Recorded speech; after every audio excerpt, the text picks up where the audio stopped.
Capítulo 2. Elaine. O casamento dos meus pais foi bastante conturbado. Meu pai era um beberrão que acreditava ser o dom de Deus para as mulheres. Ele maltratava muito minha mãe. Quando nasci, ele parou aos pés da cama dela e disse-lhe que desejaria que eu tivesse morrido. Até que, finalmente, ela atirou um vaso contra ele. Meu nascimento foi como qualquer outro, igual a centenas no mesmo dia por todo o mundo, exceto que eu nascera deformada. Não tinha nariz, lábio superior e nem o céu da boca. É o que eles chamam de lábio leporino. Minha mãe quis me ver tão logo eu nasci, e para ela eu era o bebê mais lindo do mundo.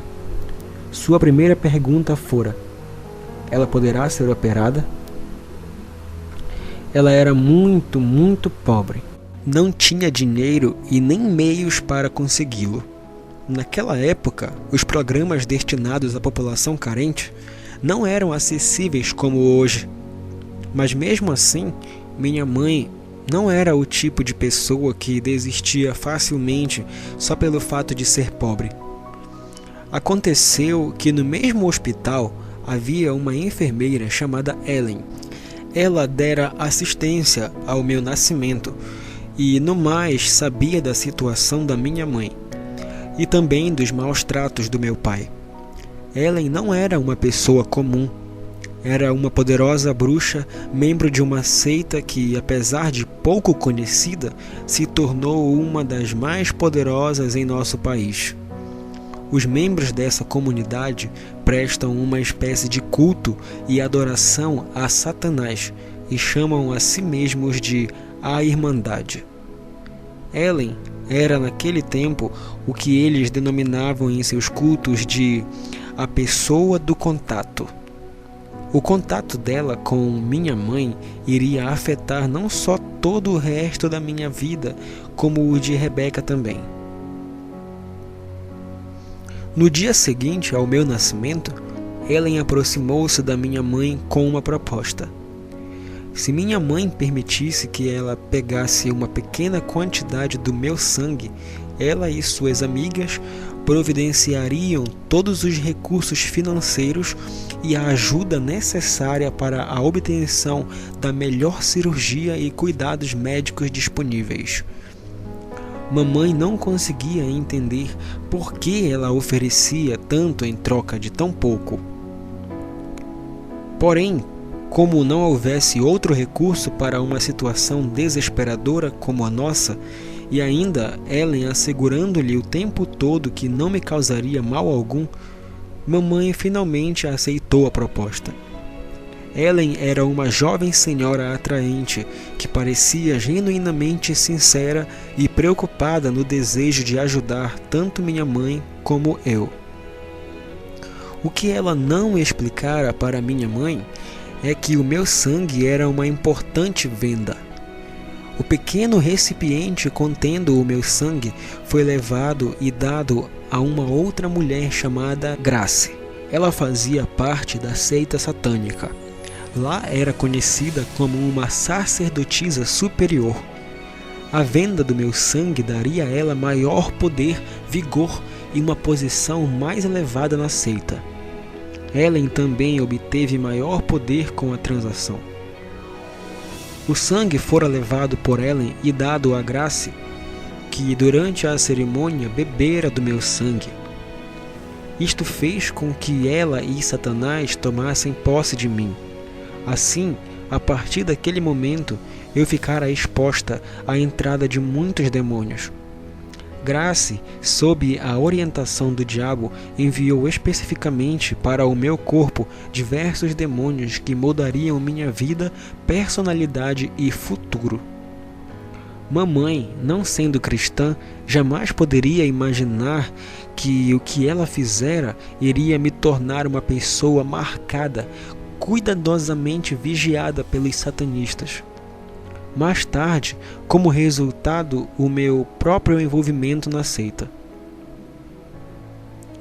Mesmo que mamãe jamais tivesse dito Tudo bem, você pode pegar um pouco do sangue dela? No futuro, eu testemunharia a venda do sangue de outros bebês. Meu coração se afligia só de pensar nas consequências que essas vendas causariam no futuro deles. Satanás tinha, agora, uma preciosa propriedade. Um novo bebê, onde os demônios poderiam habitar, crescer e tornarem-se poderosos e ágeis. Quanto mais eu crescia, tomando consciência de mim mesma, mais eu sabia que algo diferente e incomum acontecia dentro de mim. Entretanto, não sabia o que era.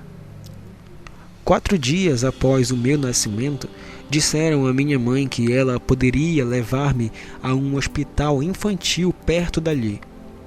Lá eu sofreria várias intervenções cirúrgicas, muitas na verdade. Foram necessários 16 anos de cirurgias plásticas para que eu tivesse um rosto normal. Também tive que frequentar terapias para a correção da fala e da audição, além das correções na arcada dentária. Era apenas o começo dos anos de muita dor, solidão e rejeição. Dor porque a cirurgia plástica me causava dores como de queimadura quando na fase de recuperação. Solidão porque eu não era como as outras crianças. E rejeição porque devido à deformidade no meu rosto, eu tinha poucos amigos. Eu me tornara rude e violenta, aprendera a lutar para me defender.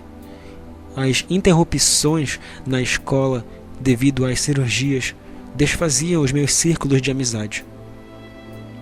As crianças na escola pareciam se divertir, faziam-me de palhaça, cutucando, empurrando e zombando, até que eu não mais pudesse suportar.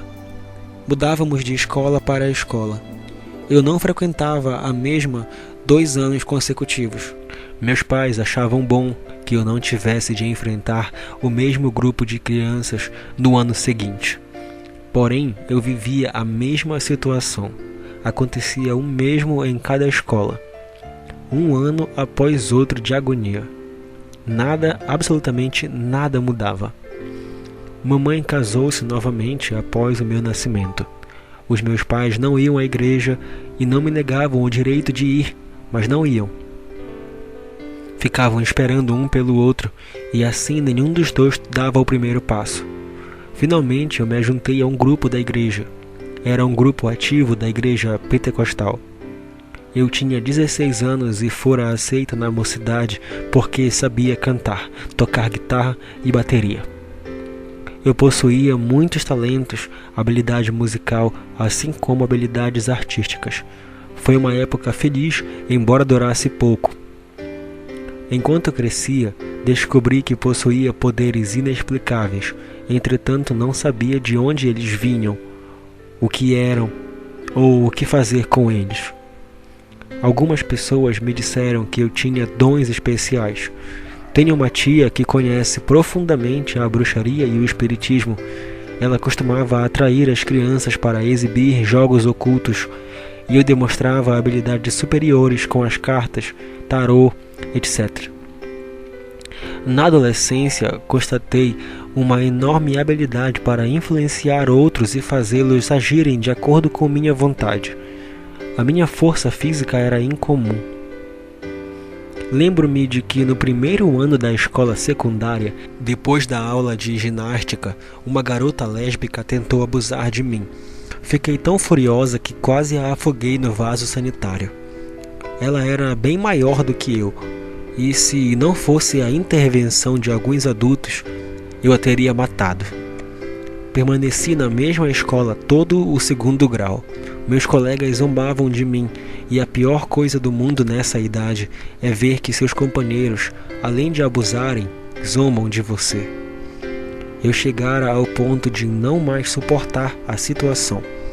Certa vez, quando eu passava pelo corredor, o capitão do time de futebol gritou: "Olhem esse horrível de lábio leporino!"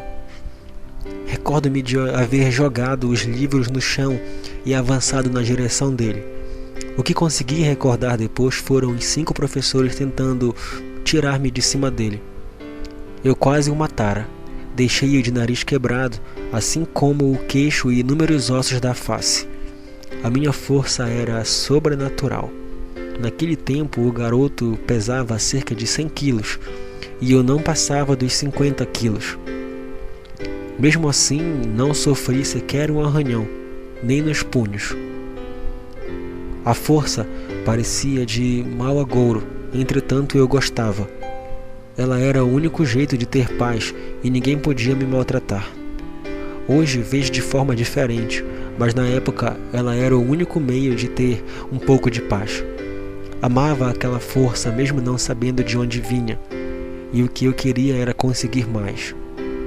Não demoraria muito e logo seria envolvida e arrasada por uma mentira de Satanás que eu lamentaria por muito, muito tempo, e ainda o faço. Mas graças a Jesus, que sempre me amou, mesmo que eu não o conhecesse. Foi nessa época que eu conheci Sandy, no grupo da mocidade que eu frequentava. Ela também era da mesma escola que eu, e tínhamos a mesma idade. Sandy era uma recruta no satanismo, e me levou ao passo seguinte no plano que o inimigo traçara para mim.